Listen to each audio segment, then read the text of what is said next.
Good afternoon, everyone, and welcome to the February Angels Rest Blessing. My name is Patty Hegwood, and I want to welcome you all today. Here we are in beautiful Angels Rest. The weather's amazing. The wind keeps kicking up every now and then, but hey, that just brings the chimes even closer to view.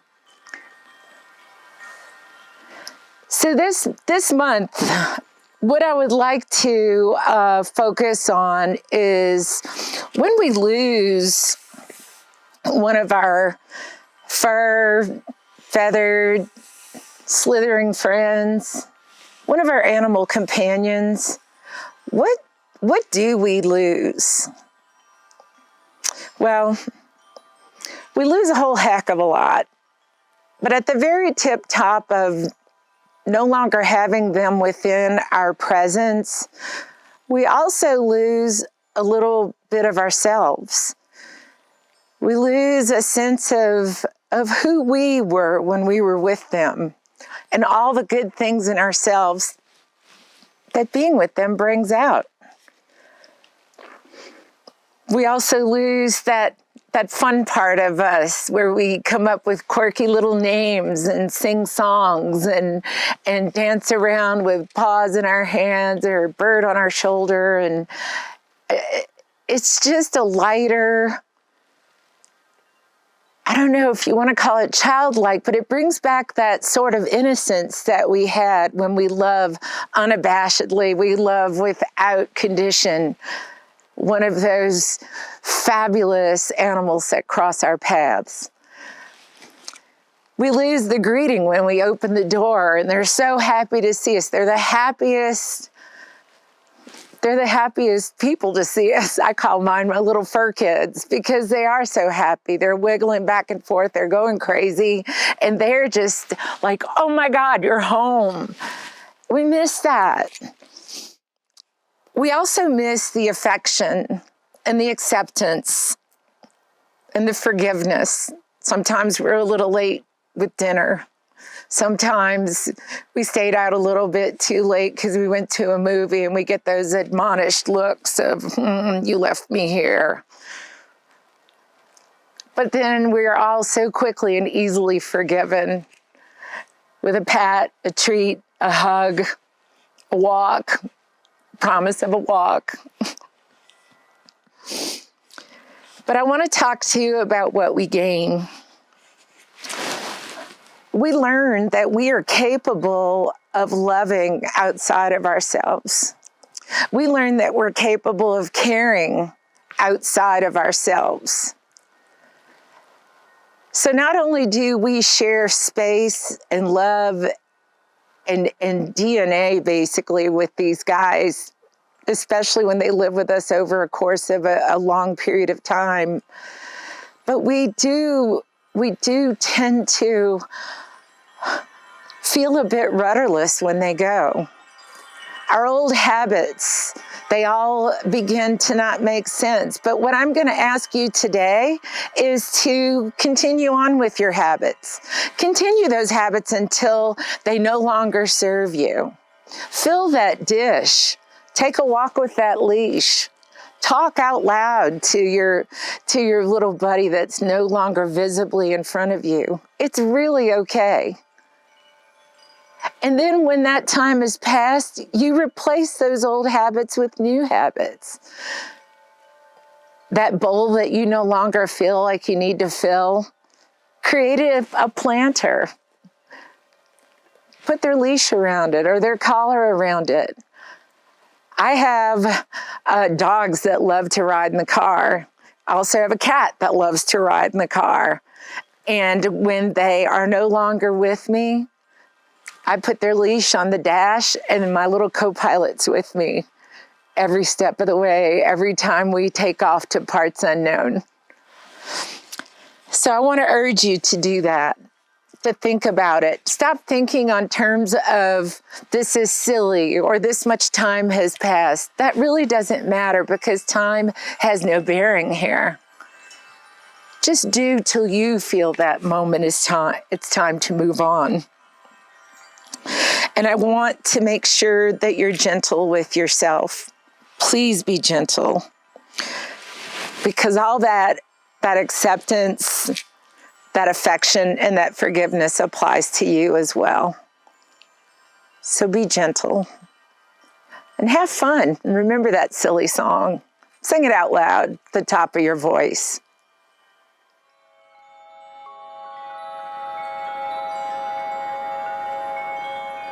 Hello, everybody. My name is Josh, manager of Angels Rest here at the Best Friends Animal Sanctuary. And at this point in the program, we're going to talk about some of the animals that had passed away here for this month at the sanctuary. In Dogtown, we lost Madeline, Daya, and Sergeant Simon.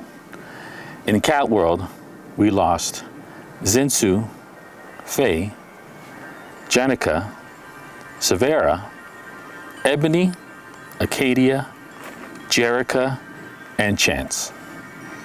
In Piggy Paradise, we lost Daisy, Toto, and Poppy. And in Bunny House, we lost Teddy and Andre the Giant. And in Horses, we lost Little Joe. And for the tributes that was sent in, I have a couple little stories for you. First one is for Fat Thor. Fat Thor spent the holidays at our daughter's beach shop and was known for kids and customers for his love of treats.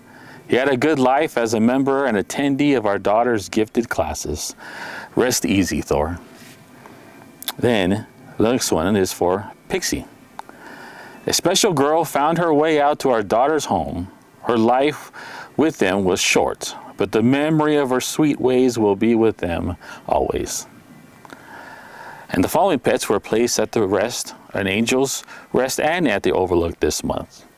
We had lost Crackers, Abby Jane, Falcon, Winston, and the Reynolds family pets.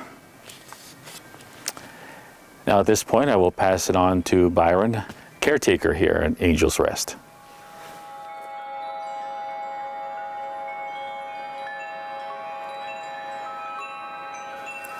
Hi, I'm Byron Owens. I'm, as Josh says, a caretaker here at Angel's Rest. And I have a really nice little story here about Benji.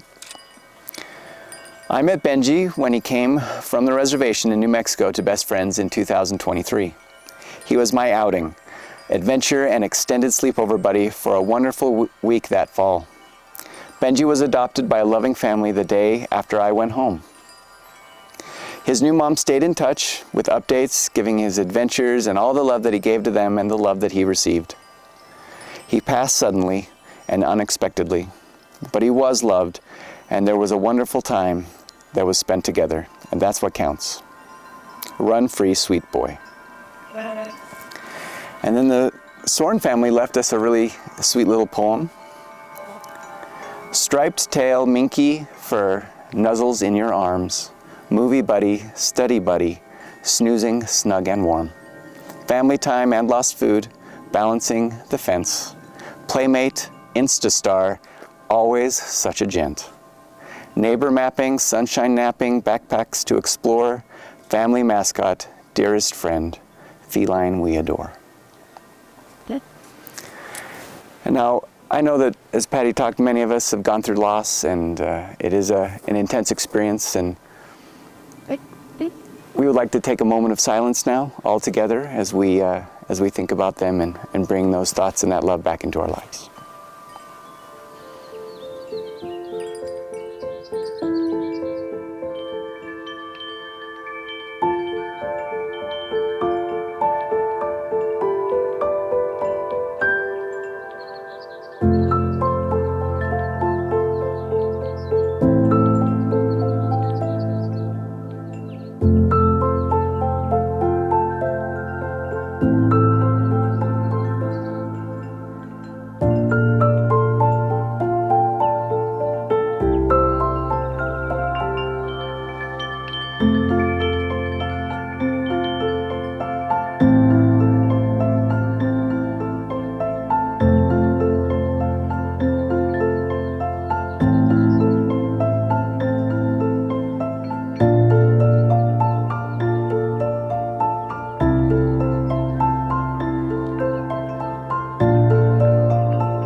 I'd like to wrap this evening's blessing with a poem I found by Willa T. Olivier. And I thought that it dovetailed nicely into how we lose and find ourselves again. And it's entitled Lost Identity. In this spiritual blindness, I hope and seek in vain for words of loving kindness to ease the dreary pain. The pain of utter loneliness, which most of us are spared, that comes when life's experiences and thoughts cannot be shared. I long in my self-sympathy to reach some other soul with satisfying empathy to make my being whole. In truth, I long not all for thee, for oft times comes the cry, where is the one who should be me? My soul, myself, my I. Thank you all for joining us for the February blessing, and we will look to see you all in March.